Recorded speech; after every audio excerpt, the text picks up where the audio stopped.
प्रेम से बोलो सूरज देव की।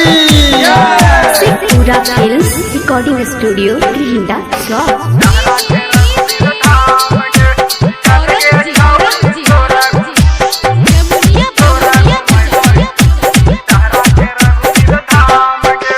चेहरा चमकता खिलता ओठवा पर मुस्कान गे,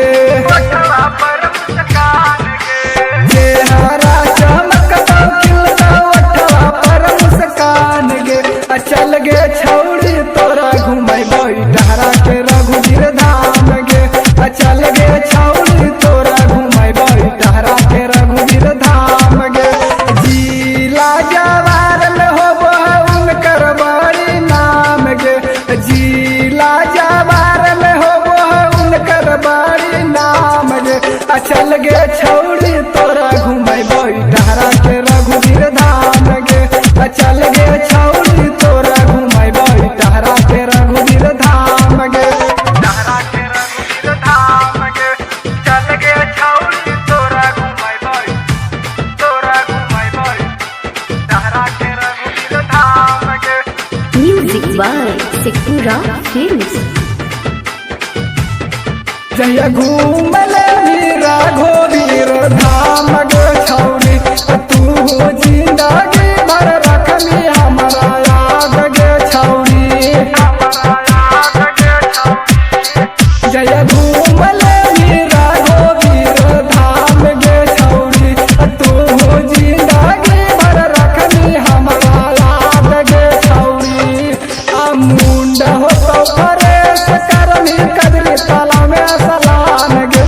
मुंड हो तो फरेश करनी कदरी ताला में सलाम गे।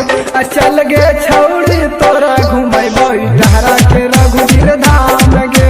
चल गे छौड़ी तोरा घुमै डहरा के रघुवीर धाम गे। चल गे छौड़ी तोरा घुमै डहरा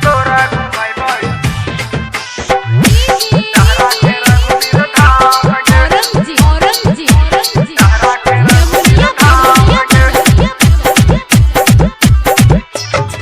चल कीन देबो नारियल फलवा गे छौड़ी, करमी बाबा सूरज के पूजनवा गे छौड़ी। चल कीन देबो नारियल फलवा गे छौड़ी, करमी बाबा सूरज के पूजनवा गे छौड़ी। धीरज रम जनम के छौड़ी बुझाय नहीं अनजान गे।